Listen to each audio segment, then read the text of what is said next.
Mateus capítulo 14, versículo 22. Nós estamos vivendo uma transição, tira a palavra transição, nós estamos vivendo uma travessia. Travessia é uma boa palavra. De agora até, creio que o mês de julho, você vai precisar entender para poder fazer essa travessia. Se tem uma coisa que eu e você precisamos entender sobre travessia no reino de Deus, é que no reino de Deus nós não teremos estações de tranquilidade.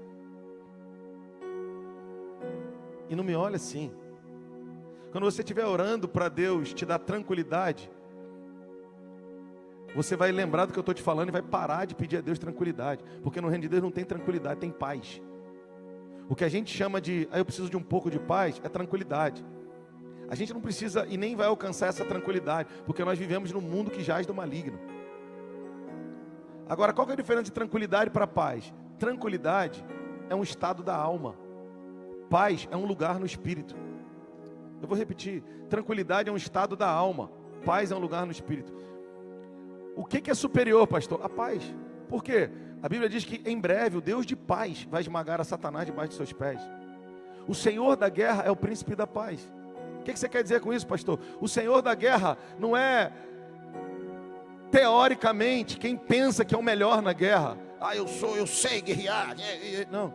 Quem vence a guerra é o príncipe da paz. A medida de paz que eu tenho na minha alma vai determinar os níveis de vitórias que eu vou viver na guerra. Tu não pegou, né? Os níveis de paz que eu tenho refletidos na minha alma por essa realidade no espírito vai determinar os níveis que eu vou vencer nas guerras. Porque paz não é ausência de guerra, é governo sobre a guerra. Paz não é ausência da tentativa do medo como emoção negativa querer te alcançar, mas é governo sobre isso. Porque o medo, ele é uma emoção, que se você deixar, ele vira uma opressão. E que se você der mais espaço para ele, ele te lança na depressão. Eu vou repetir, o medo é uma emoção negativa. Mas se você não souber lutar contra ele, ele vai te levar para um lugar de opressão, ele vai te levar para o canto do ringue. E se ele conseguir te golpear, ele vai te derrubar numa cama com depressão. Mas eu não quero falar de negativa, de coisas negativas. Eu quero te falar sobre a paz. O que é a paz? Eu poderia, só de falar, eu já estou me lembrando de alguns textos, mencionei de manhã, Juízes 6, Gideão. Era um tempo em que os midianitas estavam saqueando o povo de Deus. De repente, Deus chama Gideão e diz, homem valente, mas ele estava malhando trigo no lagar. Você conhece a história? Talvez seja como eu e você, fazendo as mesmas atividades, porque nós nos sentimos responsáveis pelo nosso povo, mas entra ano, sai ano, a gente está fazendo as mesmas coisas, está resolvendo algumas questões, mas o nosso povo continua opresso, oprimido, e a gente está só resolvendo questões, conseguimos pagar as contas e tal. Havia uma opressão sobre os midianitas por 7 anos, e Deus chega para Gideão e chama ele de homem valente, num contexto que os seus familiares estavam perdendo.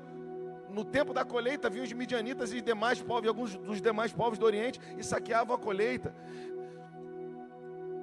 A gente vai vivendo um ciclo, fazendo as nossas coisas, quando chega no final de um ciclo, talvez no final do mês, ou talvez no final de um ano, a colheita é roubada, e a gente diz, eu vou tentar de novo, e é roubada de novo. A gente acha que a nossa insistência vai resolver o problema. Mas Gideão foi confrontado pela presença do Senhor, e Gideão ouve o Senhor dizendo, um homem valente. O que o Senhor estava dizendo para um cara que estava com medo, mas cumprindo uma responsabilidade? Ele estava, presta atenção nisso, ele estava reposicionando Gideão. Ele estava dizendo, você não é o que você está acreditando que você é. Gideão significa talhador. O que Deus estava dizendo para ele é o seguinte, cara, você é um talhador, você é um modelador, você é um cara diferenciado. Mas você está fazendo essas atividades repetidas, porque você tem uma responsabilidade. Você tem uma responsabilidade com o seu povo, você está fazendo essas atividades repetidas. Mas não é sobre só a sua responsabilidade, é sobre quem você já é em mim. Conclusão da história, o Senhor fala assim, pega o boi do teu pai, o segundo boi, o de 7 anos. É muita história, né? Só para eu entrar no texto. O segundo boi, o de 7 anos. O que significa isso? A opressão dos midianitas já durava 7 anos. O Senhor fala o segundo boi de 7 anos. Sabe o que o Senhor está dizendo? A liberdade do seu povo sempre esteve diante dele. a liberdade do teu povo sempre esteve diante deles. Só que o seu pai e a sua mãe guardaram, o boi representa força, uma das representatividades do boi na escritura é força. Os teus pais preferiram trabalhar com a própria força. Os seus pais preferiram proteger aquilo que eles achavam que era o mais importante.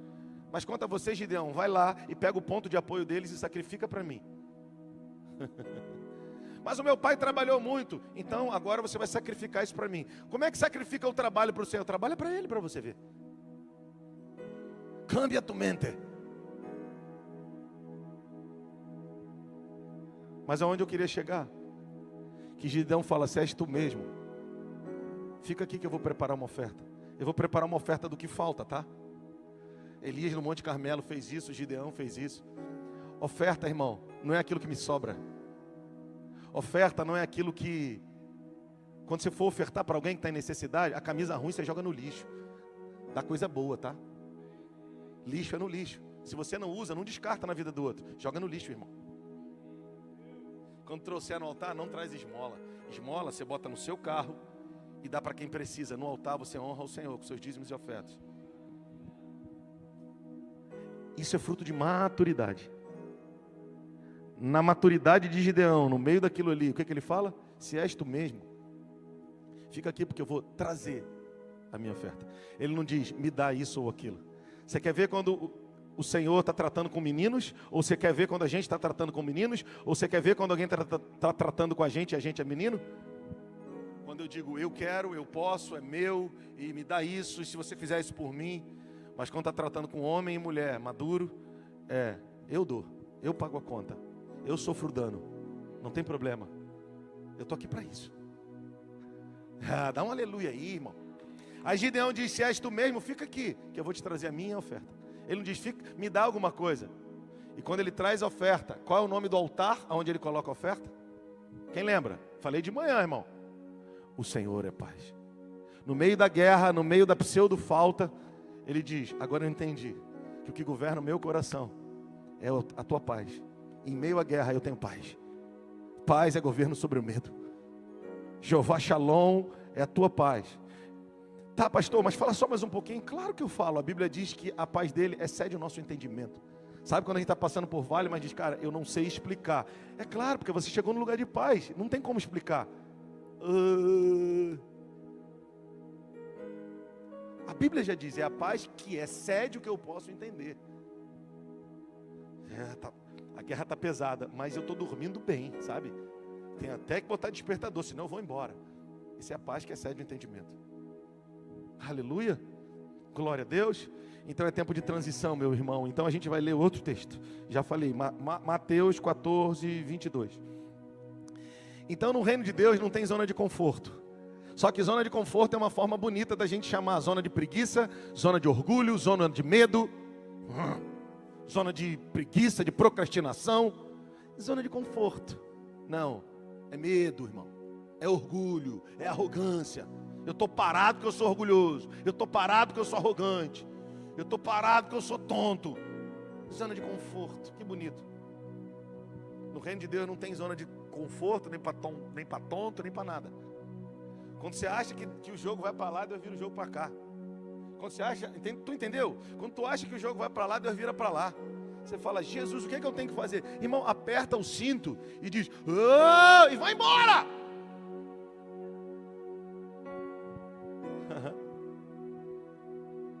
Aleluia. Vamos ler o texto. Por que eu estou falando isso, pastor Marcelo, pastor Marquinhos? Porque isso aconteceu depois da multiplicação dos pães. Irmão, a lição depois da multiplicação dos pães foi muito poderosa. Que lição que foi que aconteceu ali na multiplicação dos pães? Um menino quebra a banca. A gente já vai dar recado para os homens. Essa semana nós vamos soltar, eu, Renato, pastor Marcelo, nós vamos soltar nos grupos aí uma turma especial para homens. Quem não é especial não vai vir, mas quem é especial vai poder vir. Se tu é especial, tu vem, macho. Mas vamos lá. Aí o menino, que a gente chama de muito especial, dos 5 pães e 2 peixes, que na verdade para mim foi instrumento de vergonha para os homens que ali estavam. Porque eles dizem, não tem dinheiro, não tem onde comprar. E o menino arruma 5 pães e 2 peixes, e o Senhor usa aqueles 5 pães e 2 peixes, e termina com 12 cestos cheios de pães, né, Habib? 12 cestos cheios de pães.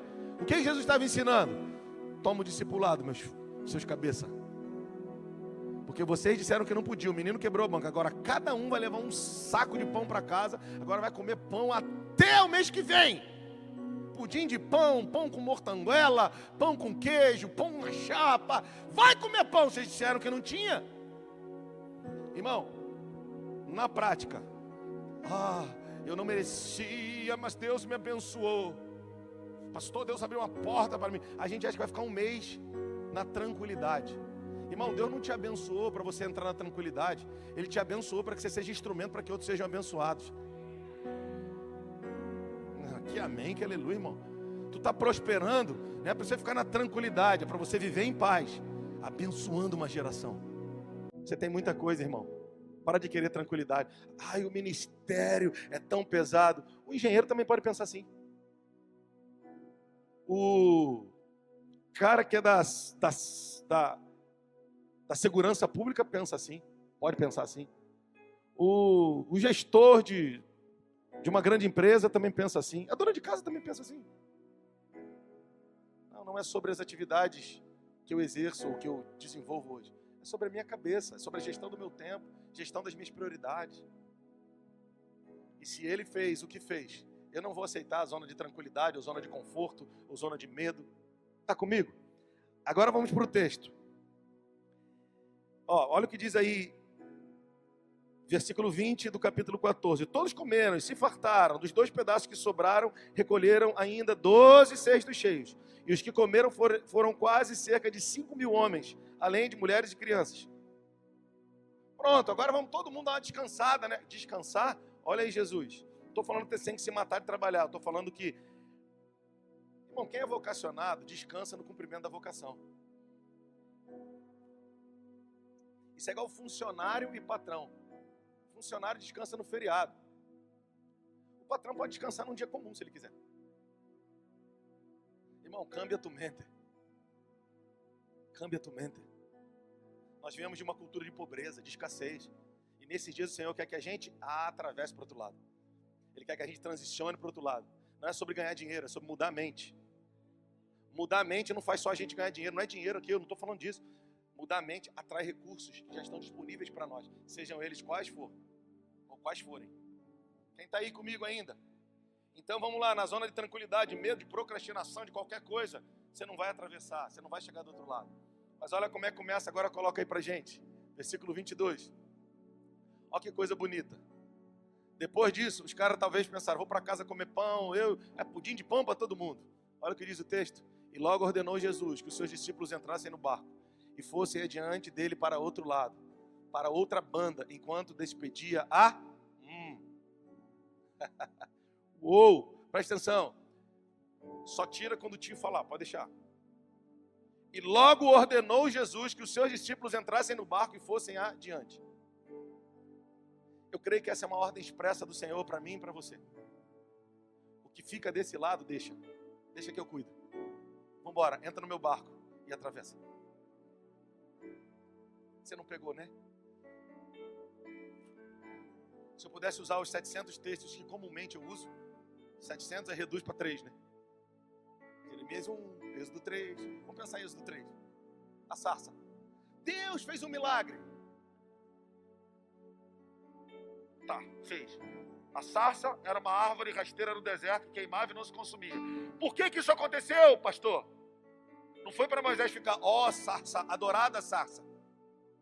Foi um apêndice para Deus trazer o Moisés de volta para ele. Deixa eu te dizer, olha aqui para mim. Pastor, Deus fez um milagre na minha vida essa semana. E qual a resposta que você está dando? Você está dizendo para todo mundo que ele fez um milagre? Ou você está entendendo o motivo pelo qual ele fez? Ele não está muito afim que você fique contando para todo mundo que ele fez, não. Ele está precisando de autoafirmação para que diga, como tu és poderoso. Ele quer que você, como filho, entenda. Você fez isso para me atrair, né, pai? Não, cara, tu não entendeu. Não me olha assim, cara. Deus fez um milagre, ele é poderoso. Você acha que ele está com problema de autoafirmação? Ele está dizendo, eu fiz um milagre.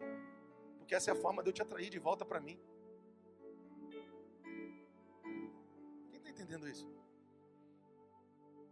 Você viveu milagres? Parabéns. E qual a resposta que a gente está dando? A gente está dizendo, olha como eu realizo milagres, ou como ele realiza milagres, tudo passa por mim, Ou você está dizendo, ei Senhor, eu conheço teu coração, Pai. Você está chamando a minha atenção. Desculpa que essa frase parece meio sentimental, mas você está me atraindo de volta para ti, né? Ele vai dizer sim. Então por que ele faz a sarça arder? Para chamar Moisés ir. Pegou ou não pegou? Por que ele fez esses milagres? Para dizer, atenção, vamos lá, manda levar os cestos de pães, olha aqui para mim, vamos continuar. Entra no barco lá e vai do outro lado. Deixa que a multidão, eu despeço ela. Não se acomodem no milagre. Não se acomodem naquilo que eu fiz, porque eu amo vocês com amor incondicional. Entenda que eu fiz para fortalecer a fé de vocês, para atrair vocês para mim, e atraindo vocês para mim, vocês ouçam a minha voz, e a minha voz fortaleça a fé de vocês. Agora, com um pouco mais convictos daquilo que eu vos chamei, entra no barco e vai para o outro lado. O Senhor está dizendo para mim e para você, entra no barco e vai para o outro lado. Pastor, o que representa entrar no barco e ir para o outro lado? O que representa entrar no barco e ir para o outro lado? Chegou a hora da gente deixar o menino do lado de cá. Chegou a hora da gente deixar o de mentalidade escassa do lado de cá. Chegou a hora da gente deixar o sarcástico do lado de cá. Chegou a hora da gente deixar o crítico do lado de cá. Chegou a hora da gente deixar o egoísta, o ferido do lado de cá. Eu não estou pregando para você como alguém que é o poderoso. Eu estou dizendo, eu vou deixar, irmão, esse cara do lado de cá. Eu preciso. Quero viver em torno dos meus sentimentos. Quem sou eu na fila do pão de Jeová?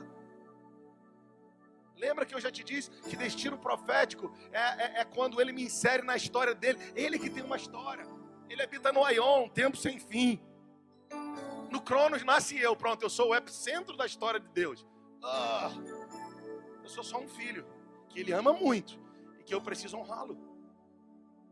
Então ele diz para os discípulos, ele não disse, ele compeliu, ele deu uma ordem.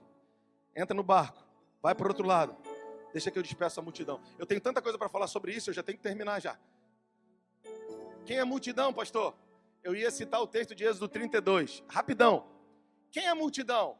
Não aponta para o seu vizinho, pensa se você se parece, ok? Vamos fazer esse exercício? Não aponta para o vizinho, só pensa se você se parece. Fechado? Não precisa esboçar reação. Tenta dizer assim, sou eu, não sou, sou eu, não sou. Diz você para você mesmo. Vamos pensar em Êxodo 32, você já conhece a história do bezerro de ouro. Moisés sobe o alto do monte e deixa um Arão, que era um permitido permissivo. O que é permitido permissivo? Deus não chamou Arão para fazer aquilo, ele era auxiliar do Moisés. O escravinho hebreu, que foi cara a cara com o presidente ou com o líder da maior nação daqueles dias, como se fosse o presidente dos Estados Unidos hoje, e através dele Deus liberta aqueles milhões de pessoas. Aí agora esse cara está no alto da montanha, buscando a face do Senhor, aí o povo diz, quanto a esse Moisés, nós não sabemos o que aconteceu, faz para nós um Deus. Essa é a multidão.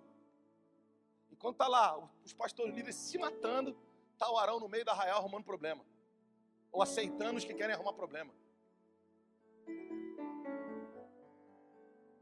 Quem é a multidão?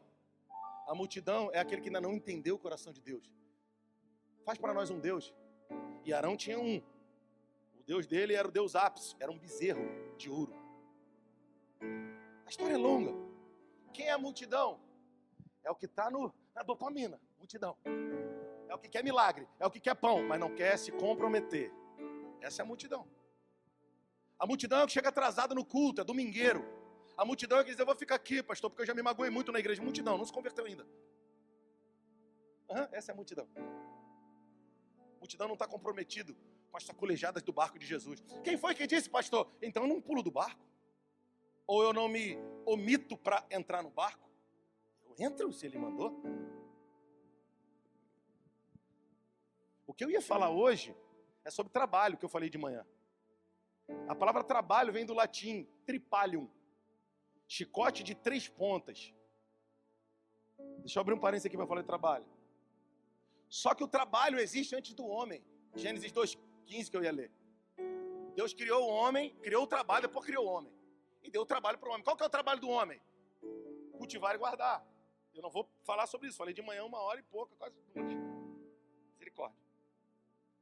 Mas Acho que Gênesis 3,19 diz, depois do pecado, do suor do teu rosto comerás. A pergunta é, você é amante do sextou? Não leva a mal a palavra amante. Você adora um sextou?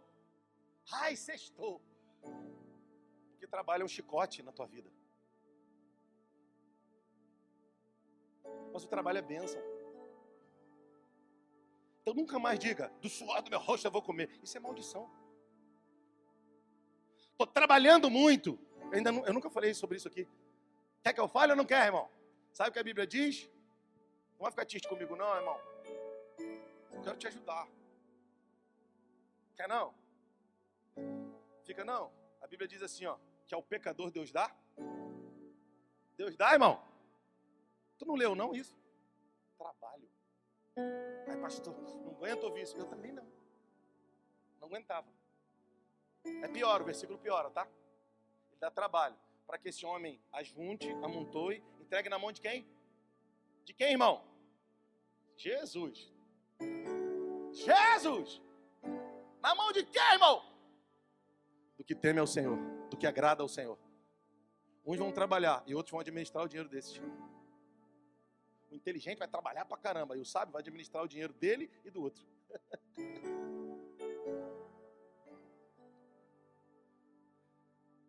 Pastor, não tem saída para mim? Tem. Salmo 37,4, sabe o que diz? Agrada-te, calma, agrada-te do Senhor. Ele satisfará os desejos do teu coração. Então, Deus vai satisfazer os desejos do meu coração, pastor.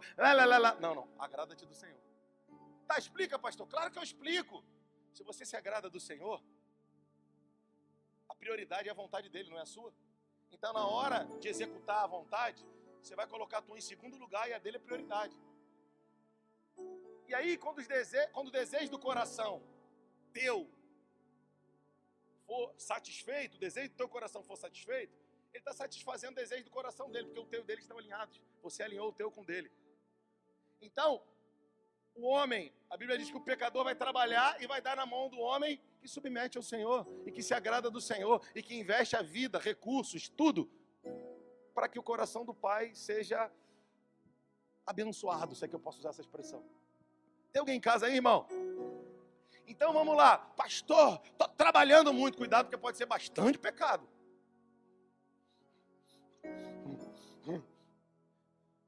Na minha vida. Ai, pastor, você fala cada coisa. Você lembra de Pedro? Qual o principal pecado que pode ser aí, que a gente pode estar cometendo aí? O da independência. E por que a gente comete o pecado da independência? Porque a gente sabe muito. Ah, pastor, eu trabalho nesse ramo há 38 anos. O cara já anda até igual o Romário. Pedro não disse isso, mas ele poderia ter dito. Ô Jesus, espera aí, eu sou empresário da pesca, eu sou o cara. Eu tentei a noite inteira, isso ele disse. Não peguei nada. Jesus falou, não é sobre muito trabalhar, é sobre me ouvir, porque na minha vida eu só tenho um Senhor. É sobre me ouvir e me obedecer. Mas sobre a tua palavra eu vou obedecer, contrariando meu orgulho, contrariando meu saber acadêmico, meu saber prático, contrariando tudo isso, com muita raiva até, mas obedecendo. A gente vai precisar rever os nossos conceitos. A gente está trabalhando muito ou a gente está trabalhando certo?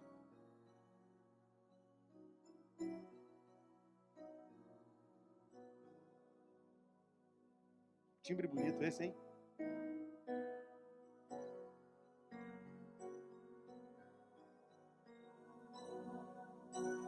Você está atrás do sextou?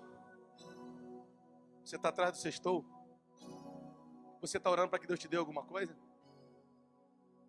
Talvez você está pedindo uma coisa daquilo que Deus quer te dar, uma frota. Talvez você está pedindo uma coisa daquilo que Deus já disponibilizou para você 100 vezes mais. Então eu não devo orar por um, pastor? Não deve orar por um. Você deve orar, Senhor, revela-me a tua vontade. E eu vou andar nela. Sabe? Não sei se eu vou conseguir ler o texto hoje, né? Sabe de uma coisa? A gente estava conversando um dia no telefone e Deus trouxe essa palavra. Sabe o que Abraão é o pai da fé, pastor Marcelo? Porque ele saiu da atmosfera do natural, entrou no sobrenatural, crendo contra a esperança. Crendo contra a esperança. Ele trouxe à existência aquilo que ainda não era, como se já fosse. Puxa, aqui me ajudou, hein? Vou repetir para você. Pensa numa membrana que não é não se podia transpor. Abraão bota a cara lá fora da membrana e traz aquilo que não era dessa jurisdição.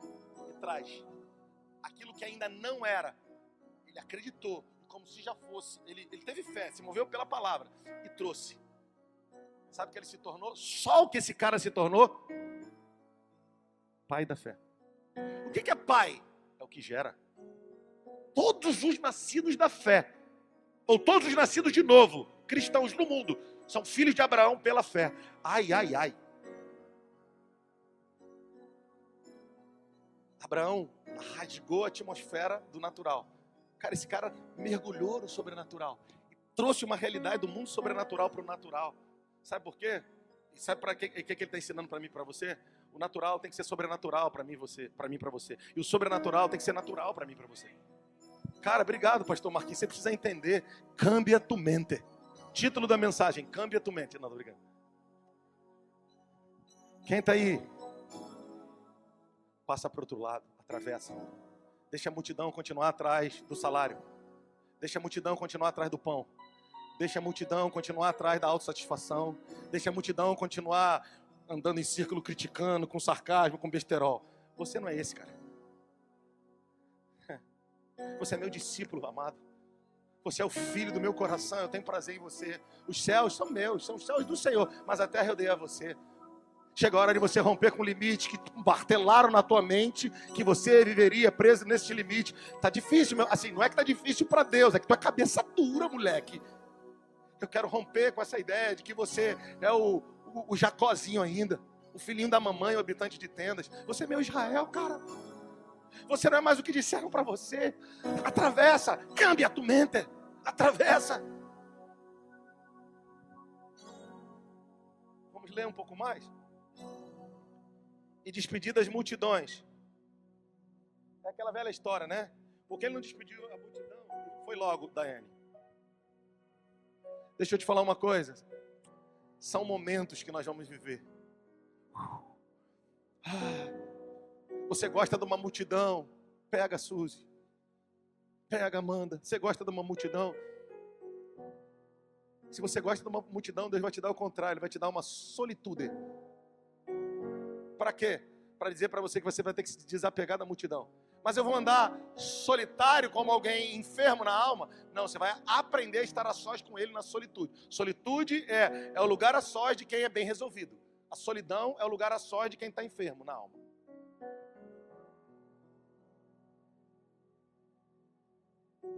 Jesus não mandou eles atravessarem e imediatamente foi. Sabe o que Jesus foi fazer?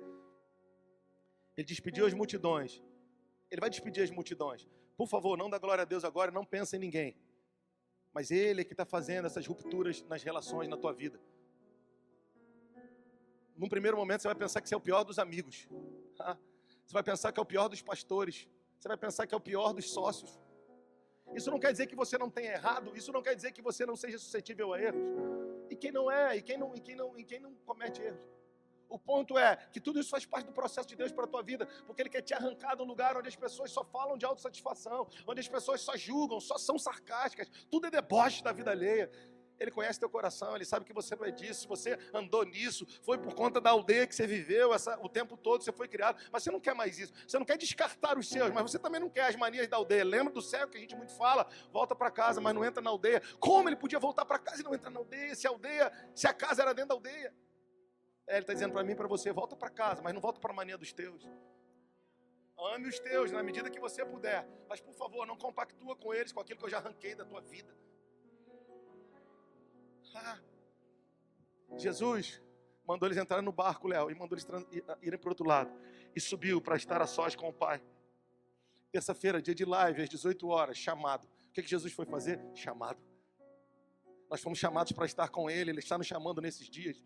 Hoje de manhã eu falei falando ainda sobre trabalho. Você não vai comer o pão que o diabo amassou e nem o do suor do teu rosto. Você vai voltar para o plano original. Quando o homem nasceu, já estava tudo pronto para o homem. Irmão, já está tudo pronto para você trabalhar. Não é tripalium para você, não é chicote de 3 pontas. É cultivo, é cultura, é reino na terra. Outro dia eu falo sobre isso, mas você só pega aí. Eu preguei hoje, eu falei hoje, Mateus 6, que ele disse, eu sou o pão vivo que desceu do céu. Eu preguei hoje de manhã, que ele nasceu em Belém. Será que ele nasceu em Belém à toa? Sabe o que significa Belém? Casa do pão. Sabe o que eu ministrei hoje pela manhã? Você não vai comer pão que o diabo amassou nem do sol do teu rosto. Você vai comer dele. Ah, pastor, como é que você prova isso? Oração do Pai Nosso. O pão nosso de cada dia nos dá hoje. Antes de comer o pão físico, ele estava se relacionando com o pão, comendo do pão espiritual. O nosso problema é que a gente trabalha antes de buscar Deus. Trabalha mais do que busca Deus. Faz a gestão do tempo e volta a comer do pão, volta a beber da água antes de ir buscar o teu pão físico. Você vai ver as estratégias que ele vai te dar no final do dia, quanto pão físico, ou como vai aumentar a tua capacidade de comprar pão físico, de adquirir pão físico, de produzir pão físico. O que é pão físico, pastor? São questões materiais, que ele sabe que você necessita. Tem alguém em casa aí, irmão? O problema é que a gente pergunta o sócio qual é a estratégia. Só que o meu pai é o criador do universo, e tudo que ele fez para mim. Então por que eu não pergunto para ele como me mover naquilo que ele me deu como chamado, como vocação, como dons e talentos? Assiste a live de terça, a gente vai mergulhando mais nisso. Por favor, 6 horas. Chegou a hora de parar de bater cabeça do lado de cá. Chegou a hora de parar de perder para a emoção do lado de cá. De parar de perder para o medo, para a teimosia, para a escassez do lado de cá. Ele está dizendo, discípulo meu, filho meu, entra no barco e transiciona a multidão quando ela se converter. Talvez ela consiga fazer isso, mas enquanto não se converter, eu só posso curá-los, eu só posso dar pão para eles. Mas quanto a vocês, não é sobre curar mais, não é sobre dar pão, é sobre você ser instrumento de cura, é sobre você ser o padeiro da tua geração. Não, cara, se expressa aí, irmão.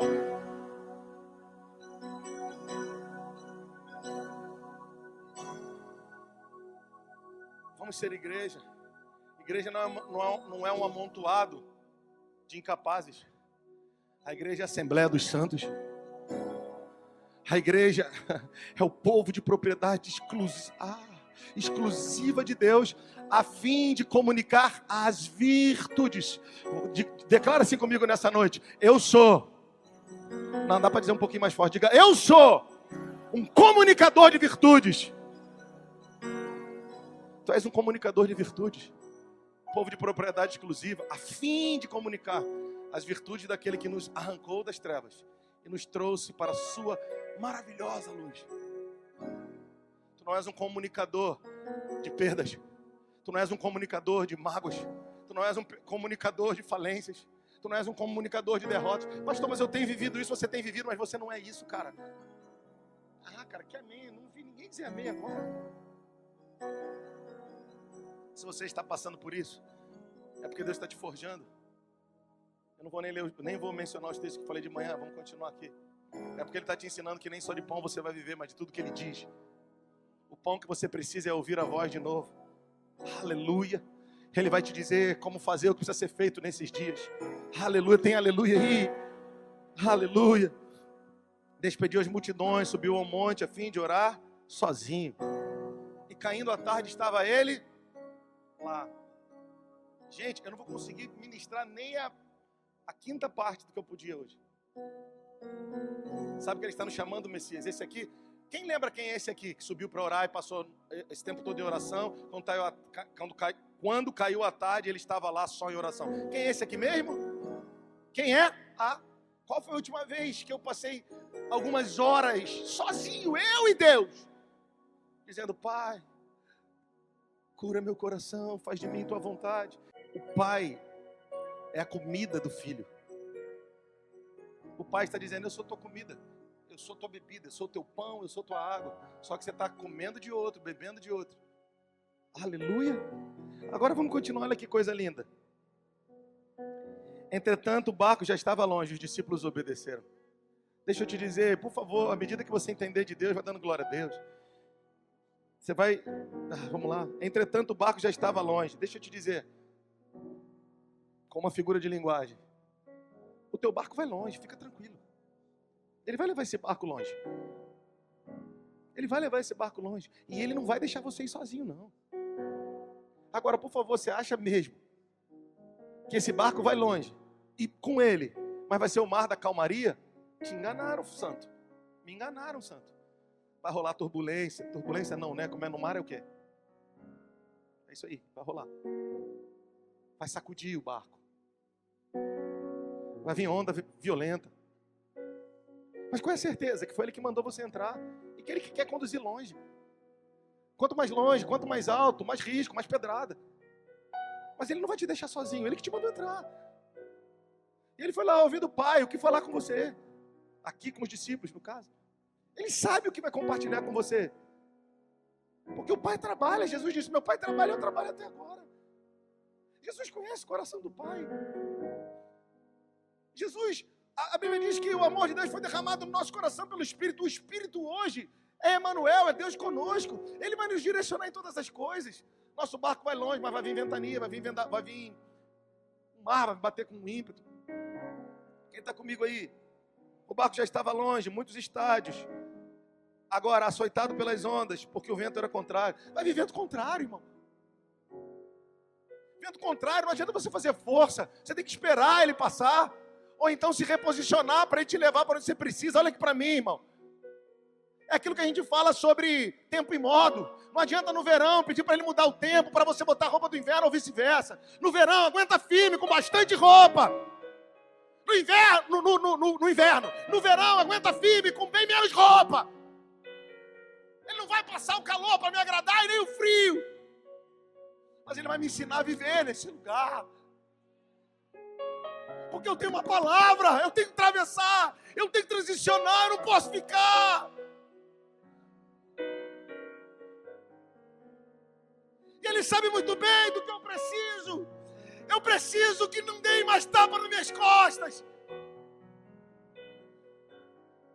Eu preciso dizer, às vezes, para parente meu Deus. Um dia desse eu estava meditando naquele versículo, é bom falar. Quem tem muitos amigos pode terminar na ruína.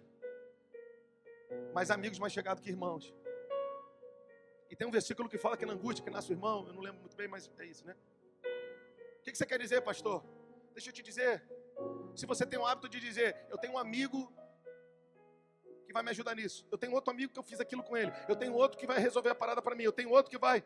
Em nome de Jesus, transicionar significa arranca isso da tua vida agora. Eu tenho um amigo na Secretaria de Saúde, eu tenho um amigo no teu lugar, eu tenho um cliente, arranca isso da tua vida, da tua boca agora. Por quê? Porque transicionar para mim representou e representa isso também. É um dos exercícios que eu tenho feito nesses dias. Porque você acha que eu não conheço bastante gente? Mas quando está passando por turbulência, irmão, você pode ir para a ruína esperando que alguém te ajude em alguma coisa. E não é que a pessoa é má, não. É porque o Senhor não quer. E por que Ele não quer? Porque você é filho, você não é mendigo. Pastor, e pegou pesado. Não, cara. Mendigo emocional. Que ninguém me ligou, ninguém me ajudou, ninguém me...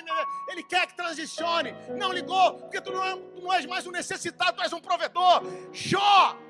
Deus mudou a sorte de Jó, quando Jó estava numa condição terrível, e Deus falou para os amigos de Jó, vai lá, eu só vou ouvir a oração de Jó. Jó era sacerdote mesmo na dor. Jó foi lá e orou pelos seus amigos, e Deus mudou a sorte de Jó, quando ele orava pelos seus amigos. Você acha que você está passando isso para quê? Você voltar a orar pelos enfermos, cara! Para você voltar a amar a igreja do Senhor. Estou trabalhando muito, e botando em saquetel furado, né?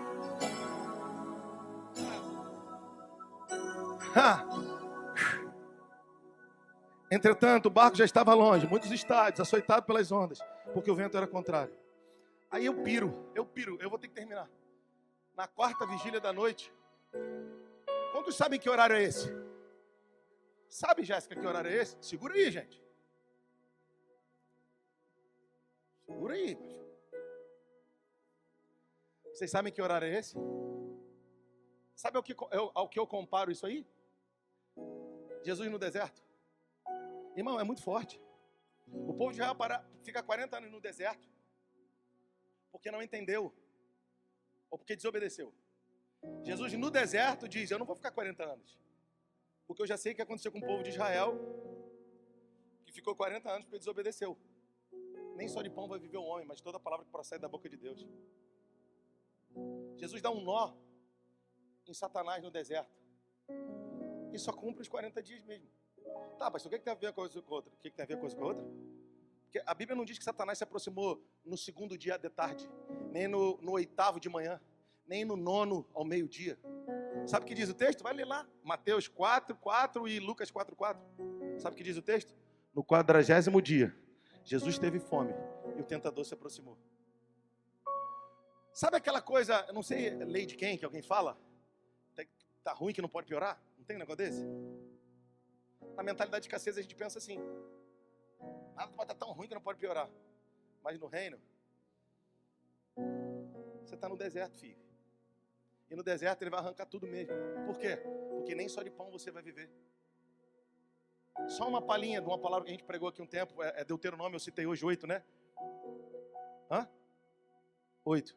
Eu estava andando no meu condomínio um dia, tentando ser atleta, eu vou conseguir, aleluia. E eu estava assim, no deserto, Senhor, misericórdia, todo deserto. Senhor, aleluia, meu Pai, esse deserto. Aí Deuteronômio 8, eu te levei para o deserto, para te humilhar, para ter fome. Obrigado, Jeová, obrigado. Vírgula.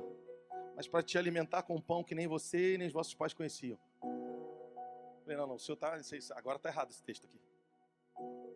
É para ter fome ou é para me alimentar? Agora eu estou confuso. Ele falou, não, então vou traduzir para você.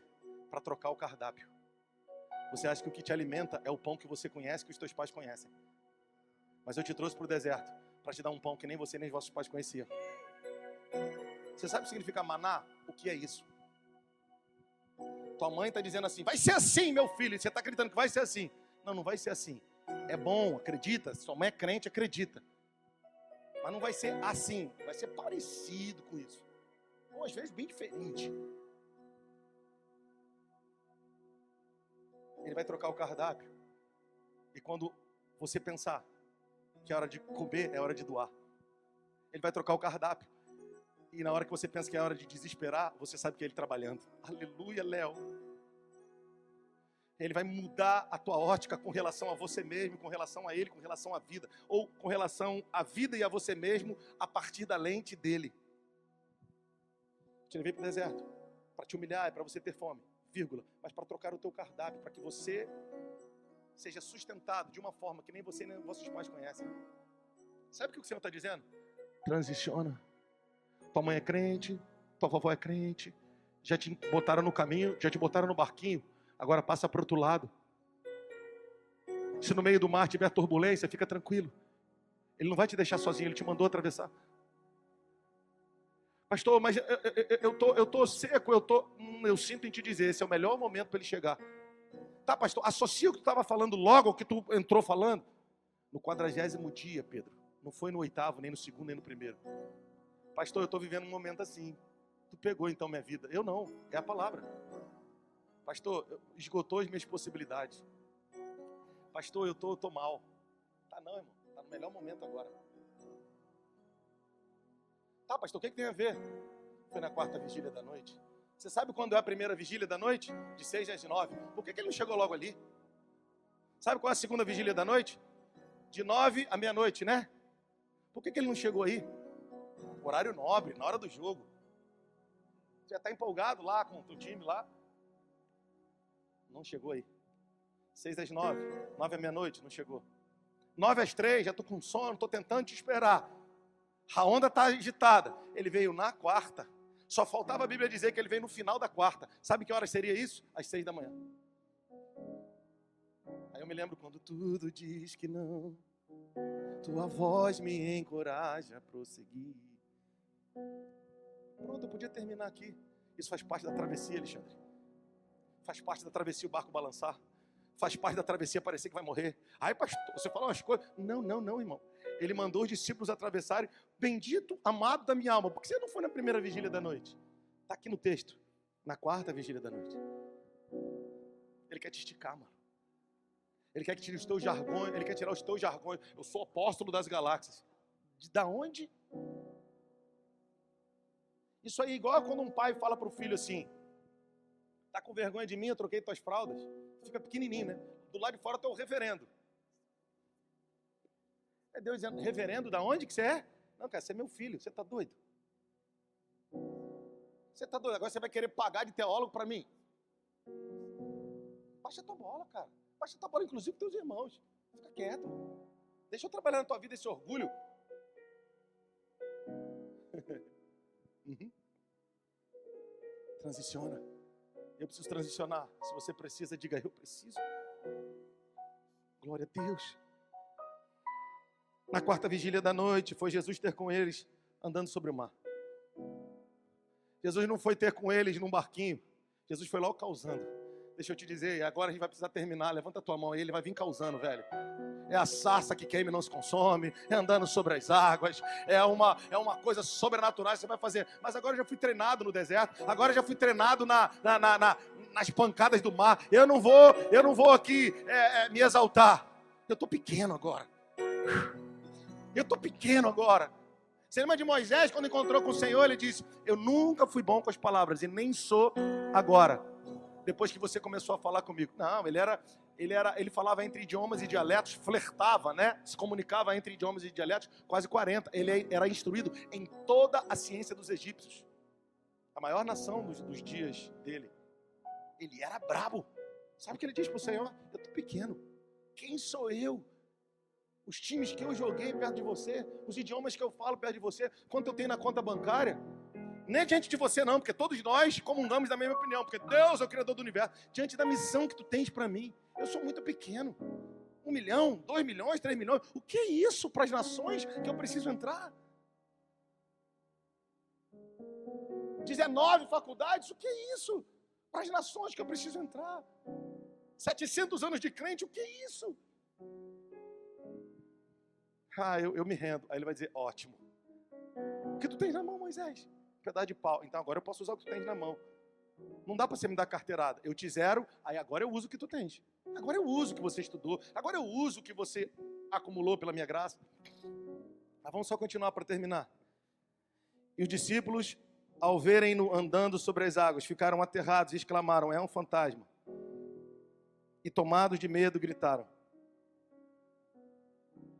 E Jesus imediatamente lhes disse: tende bom ânimo, sou eu, não temais. Você sabe que a Bíblia tem 365 vezes alguma coisa como que não temas, não tenha medo. É uma vez para cada dia do ano. E ele diz, aqui é uma das 365 vezes, olha para mim, ele diz: não temais. Deixa eu te alertar para uma coisa. Cuidado. Para quando Jesus vier causando, velho, ou os seus mensageiros, você não estranhar e achar que é um fantasma. Explica, pastor, te explico. A gente quer que o Senhor faça do nosso jeito, porque a gente é teólogo das galáxias, porque a gente é diácono há muitos anos, apóstolo internacional. Ele está dizendo: não. Eu vou fazer do meu jeito. Cuidado para a gente não estranhar quando for Jesus mesmo, a gente achar que é um fantasma. Era Jesus, eles estavam achando que era o emissário do inferno. Sabe uma forma que Jesus faz? A ofensa. Ai! Jesus vai usar umas ofensas e você vai dizer: o filho do diabo. Não, é a permissão dele. Para quê? Para que você não se ofenda mais. Porque a gente gosta de dizer que o outro ofendeu a gente. A gente é que é muito ofendido. Não sei você. Sabe uma coisa sobre ofensa ou ressentimento que eu aprendi, Carlinhos, esses dias? Eu vou falar de forma bem rápida, a gente precisa terminar. Uma conversa entre dois amigos. Um disse para o outro, um tinha um carro e vendeu para o outro. Aí o outro falou assim: muito obrigado, porque essa marca aqui não desvaloriza na FIP. Tinha kit gás, aquela coisa toda, novo. E aquele outro, ele queria muito ter aquele carro. Só que ele andando no carro, ele viu que na rua tem mais carro daquele do que outra coisa na rua. Depois, conversando com uma pessoa que entende do assunto, disse que aquela marca de carro fez aquele carro para exatamente no mercado duelar com aquele outro, mas que aquele era muito superior e que aquele ali, a cada ano que passava, caía na tabela FIP. Aquele, 3 anos depois, continua praticamente o mesmo valor. Aquele, 3 anos depois, já caiu quase 50 mil. Aí tu tá andando com esse carro na rua e você olha, tem dele pra caramba. Eu não vou dizer qual e nem vou dizer quem que viveu essa experiência. Tá, pastor, por que você está contando isso? Para pensar. Olha aqui para mim. Você acha por que tá facinho a gente ficar ressentido? Porque todo mundo tem ressentimento no estoque. A rua está cheia de ressentidos. Em cada esquina tem gente vendendo barato, ressentimento. E a gente está comprando. Acorda, irmão. Chega. Esvazia o estoque de ressentimento. Não é o outro que nos magoou, não. É a gente que se magoa fácil. A gente precisa entender isso. Qualquer tonto está cheio de ressentimento. E muitos inteligentes estão mais tontos que os tontos. Estão comprando o estoque todo. Não deveria mesmo ter falado. Diga, Satanás, filho do cão. Eu não quero ressentimento. Eu nasci para perdoar. Eu nasci para perdoar. Eu não vou ficar do lado do ressentimento.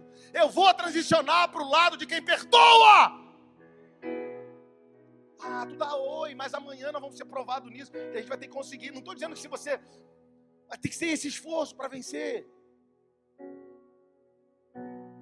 É igual esse carro, tá baratinho, tá caindo na FIP direto.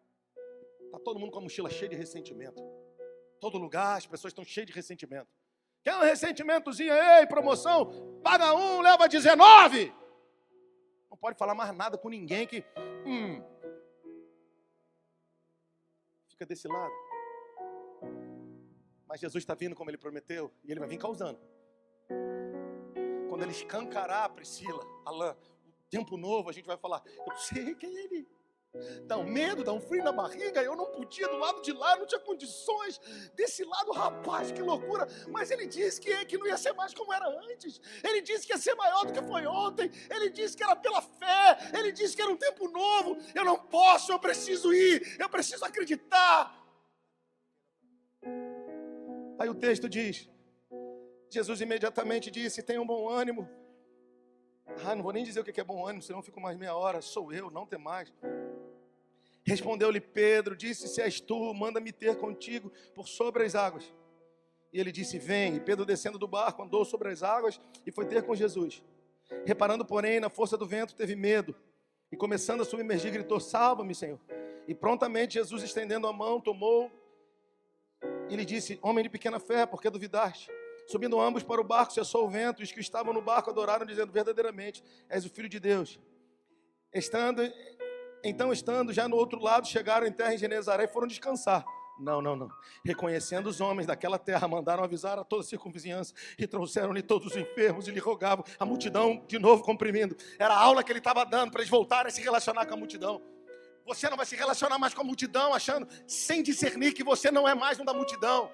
A multidão vai voltar a te comprimir amanhã, te pedir dinheiro, te pedir. Você vai dar! Não vai dar aleatoriamente, mas se tiver e entender de Deus, você vai dar. O que você não pode mais é se juntar a eles para pedir. Tu não entendeu, né, irmão?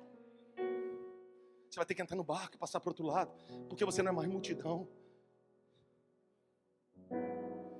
Eu li isso tudo, é porque eu preciso terminar. Vou desligar. Senão vai ficar 1h30 aqui. Mas eu só queria falar do Pedro. Aí, se és tu mesmo, manda ter contigo. O que Jesus falou para ele? Vem. Aí o cara diz assim, o meu chamado. Sabe qual é o teu chamado? É ouvir o vem. Pastor, define chamado para mim, para acabar, que eu não quero mais assistir live nenhuma. Chamado é ouvir e obedecer o vem. Pronto, não precisa assistir mais nenhuma. Aí eu quero dizer que Pedro era um homem de pequena fé. Se você quer um bom conselho, nunca mais diga isso. Qual foi a vez que tu andou sobre as águas, cabeça? Para, irmão. Se és tu mesmo, manda ter contigo. E Jesus disse, vem. Quando ele viu a força dos ventos, a parada toda, ele ia afundando. Pedro, um homem de pequena fé. Não, Alexandre, ele não era um homem de pequena fé. Tudo bem, vamos dizer que ele era um homem de pequena fé, porque Jesus falou.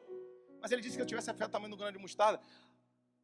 A fé em si, segundo a Escritura, ela é grande? Ela é do tamanho do grão de mostarda.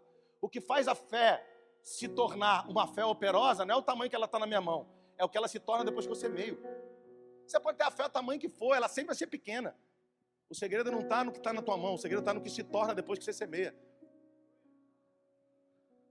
Irmão, homem de pequena fé, deixa Jesus falar isso. Aí alguém vai dizer assim para você, Léo, você tentou, balançou, né? Viu como é que é difícil? Não, cara, eu ouvi a voz, ele me disse vem. E quando balançou, quem me levantou foi ele. Deixa eu terminar, isso é igual aquela história das muralhas de Jericó. Irmão, você está firme? Estou como as muralhas de Jericó. Um dia Deus me deu um insight, eu quebrei essa piada. Você vai lembrar disso, vai quebrar qualquer um que vier com essa piada. Tem 10 mulheres de Jericó. Eu falei, então você está firme, irmão. Então não, pastor, nem lê a Bíblia, né? Elas caíram. Mas quem que derrubou ela? Foi minha avó. Foi o poder de Deus, irmão. Eu estou igual as mulheres de Jericó. Só quem vai me derrubar é o poder de Deus, se Ele quiser. Até a piada vai ser profética, irmão. Não estou dizendo que você vai ser um chato religioso, não. É que você vai andar na frente. Sabe o que eu quero te dizer? Transiciona. Hoje fluiu a adoração, né? Eu preguei menos, né? Vou parar aqui, né? Daqui pro final de julho você vai transicionar, mano. Vai ter dia que você vai ter medo, eu sei que vai ter. Sobe para orar. Vai para a varanda da tua casa, vai orar. Vai dizer, Deus, eu não tenho realmente força em mim. Ele vai dizer, ótimo, essa é a oração que eu mais quero ouvir de você. Não vem dar carteirada de apostólica para mim. Tu és meu filho amado, eu tenho prazer em você. Eu te criei para viver o meu propósito. Eu te chamei para uma vocação. Ninguém vai roubar isso de você. A palavra da semana que queimou meu coração foi aquela de Jó. Jó 1:1. Veio a palavra do Senhor a Jó. Jó 3:1. Veio a segunda vez a palavra do Senhor a Jó. Deixa eu te dizer, Deus não tentou com você. Se você não cumprir, Ele vai te tratar e depois Ele vai te dizer a mesma coisa que Ele disse no início. Sabe, você está dizendo assim, Deus faz coisa nova. Ele está dizendo, não, você se perdeu da velha. Volta a fazer a velha e me acha lá e a partir dali você continua. Há 20 anos eu te dei uma palavra, você se decepcionou no ministério. Está parado até hoje, volta lá naquela palavra. Liga o futuro naquela palavra, porque aquela palavra é a chave para você entrar na continuidade daquela palavra hoje. Transiciona. Atravessa. A multidão está te esperando. Quem só quer pão e vai morrer querendo pão, vai te esperar do outro lado. E você não vai se juntar a eles para dizer, eu também quero. Você vai dizer, toma, toma. Deus me prosperou. Deus me levantou. Deus me deu sabedoria para ministrar um povo. Deus me deu capacidade para instruir empresários. Deus me deu uma música que o Brasil foi abençoado, que as nações receberam de Deus. Deus fez meus filhos grandes. Deus tirou o menino da falência e fez ele um grande gestor, um grande libertador. Deus tirou a menina gaga e fez dela uma ministra de adoração. Transiciona. Você não é o que te disseram. As palavras para te amassar não vão mais prevalecer sobre a tua vida. Tu és um homem sábio porque tens a mente de Cristo. Tu és um grande gestor porque tens sabedoria de Deus. Transiciona para o lado da bênção. Não é para o lado da bênção, da bênção que eu quero para mim. É para o lado da bênção de alguém que já é abençoado. Por que você é abençoado? Porque a bênção não é alguma coisa que alguém da terra te dá. A bênção não é alguém me deu uma bênção. Eu recebi uma bênção. A bênção não. A bênção é Abraão. Ser tu uma bênção. A bênção é você, cara. É você que chega em Canaã e muda o cenário. Aleluia. Cara, não me olha assim, velho. De onde você veio?